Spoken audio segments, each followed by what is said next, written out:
Greetings, everybody. This is Dr. Jason with the Leadership Minute, and I'm excited to come to you today to talk about global teams. But before we do that, I think we need to make sure we operationalize or define what teams are. Typically, you'll have a group and then you'll have a team. A group can be individuals that are working on a project and they have their own sets of deliverables that they need to provide. They also have a different agenda for each component that they're responsible for. Now, one of the greatest differences between a group and a team is that a team has a set of interdependencies. They all are responsible for outcomes. They all have to rely upon one another. There's a level of mutual accountability.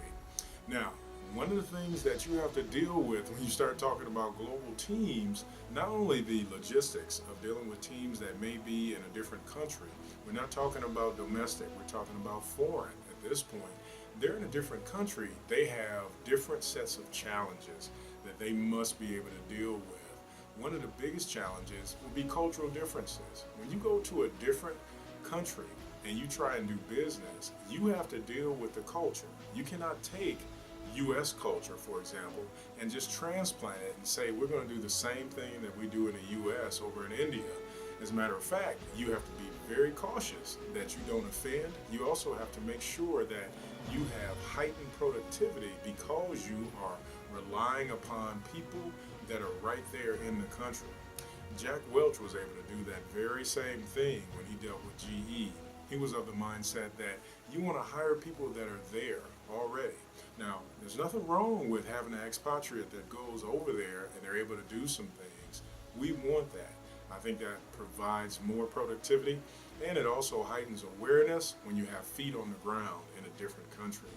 But you always have to make sure that your people are trained up, they're ready to deal with some of the cultural differences, and that mutual accountability and that interdependency is still existent, whether foreign or domestic. You have to be very intentional about that. So, hopefully, if you're thinking about moving from domestic to foreign and starting doing some business, well, I want to make sure that you're ready for that, and I want to make sure your teams are coached up and ready to go. This has been Dr. Jason Carthen. Thanks for checking us out today. Remember, like us on Facebook, and also remember, chart your own path in this lifetime. Let no one deter you from it, and then others will follow you to the greatness that they seek for themselves. Thanks again. Take care.